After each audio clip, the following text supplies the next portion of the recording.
Hello, my name is Robert, and I am a public school math teacher. I have been for many years. This is a free Algebra 1 math class for those who wish to refresh their algebra skills. Now, at first, we've been looking at some pre-algebra skills that we need to have in order to be successful in our high school math Algebra 1 class. So those have included looking at different sets of numbers. So we have the natural numbers, which include zero and every positive whole number. Then we have integers, which are both positive and negative whole numbers, and zero. Then we have the rational numbers, any number that can be represented as a fraction. Then we have real numbers, which include irrational numbers as well, which would be like pi and e. These are numbers that go on forever, but they do not repeat, and so they cannot be represented as a fraction. Then we looked at evaluating expressions, and we compared that to solving equations.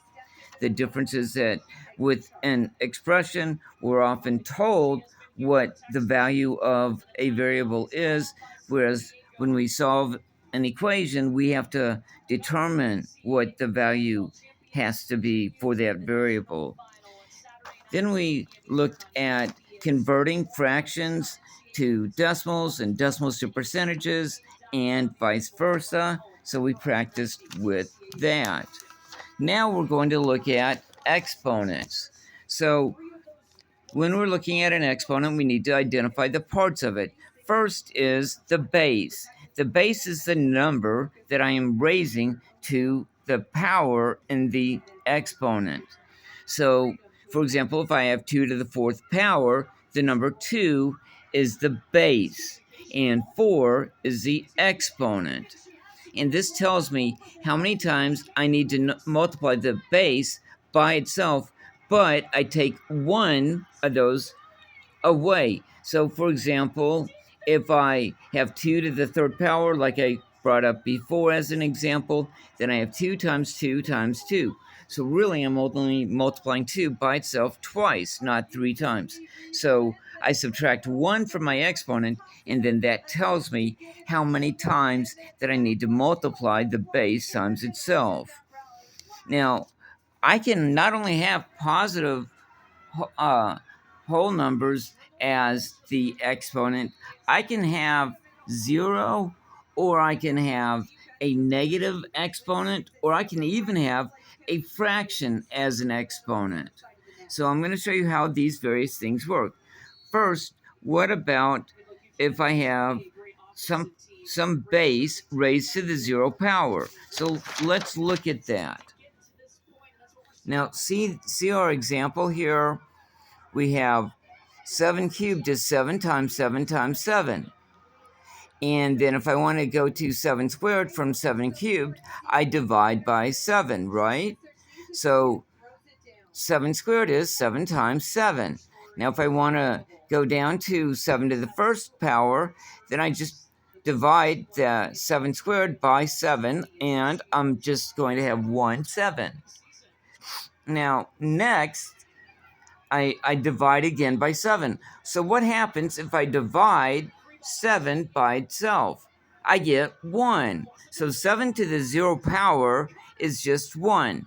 And that's true for any number. Again, what if it were 8? 8 squared would be 8 times 8. 8 to the first is 8. So if I go from 8 squared to 8 to the first, I'm dividing by 8. Then if I want to go from 8 to the first to 8 to the 0, then I divide by 8, and what do I get? 1. So any number to the 0 power is 1. And what about negative exponents? Well, then I could just ignore the negative sign at first.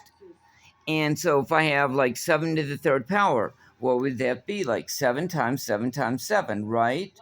Then what I do is I change the location of that number. So when I'm saying 7 times 7 times 7, I'm thinking about that.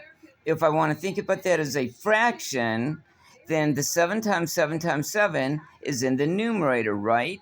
And the denominator is simply 1. So that would be 343, 7 times 7 times 7. But if I want to have, if I have 7 to the negative 3, then I switch the numerator and the denominator. So the 7 times 7 times 7 that was in the numerator, it becomes the denominator, and the 1 goes from the denominator to become the numerator. So now I'm going to have 1 over 7 times 7 times 7. And I am continuing my pattern, right? Like if I have 7 to the negative 1 power, well, let's look at what I had before. I had 7 to the first was 7, and then since I'm going down in my exponent by 1, I divide by my base, so 7 divided by 7 was 1. Now, if I go down 1 more from 0, then I go to negative 1. So if I'm doing that, then I'm dividing my outcome, which was 1. Remember, we had 7 to the first was 1. If I divide that by 7, I get 1/7. So 7 to the negative 1 power is 1 over 7. So I could do that either by dividing by the base, or I could just simply look at, well, what was 7 to the first power? And it was just 7. And then I switch the numerator and the denominator. So the 7 to the first, which was in the numerator, now that 7 to the first goes into the denominator. Now, what about fractions? If I have fractions, then what I want to do is I want to look at the denominator of the fraction. So like here, we have 8 to the 2/3 power. So a way to think about this is that the denominator, when I have a fraction as an exponent, the denominator is the number of boxes that I'm going to write. And every number in that box has got to be the same. So if I have 8 to the 2/3 power, then I'm going to have 3 boxes. So what number times itself and then times itself again gives me 8? Well, that's the number 2. 2 times 2 times 2 gives me 8. So if I now have what 8 to the 1/3 power would be, it would be 2. Now I can just simply raise it to the 2 power to the second power after that. So 2 squared is 4. So again, first step, look at the denominator of the exponent and make that many boxes. Then determine what number goes in the box in order to make it equal to the base. In our example, it was 2. 8 to the 2/3 power. Well, 8 to the 1/3 power would be 2, because I need 3 boxes. And if I put the number 2 in it, 2 times 2 times 2, that does give me 8. So that means that I have the 8 to the 1/3 power is 2. And now I look at the numerator in the exponent, and I just proceed normally. So 2 squared, again, that's 4. What if I have 25 to the 3/2 power? So my exponent is 3/2. Well, what's the denominator for my fraction in my exponent? It's 2.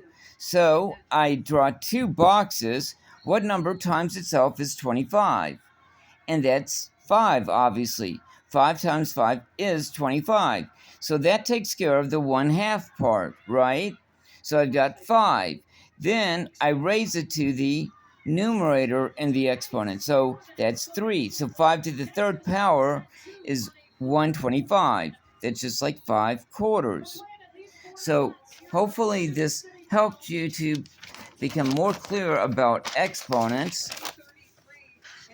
And so some problems for you to work on are 5 to the 3rd power. Evaluate the following problems. 5 to the 3rd power is the first problem.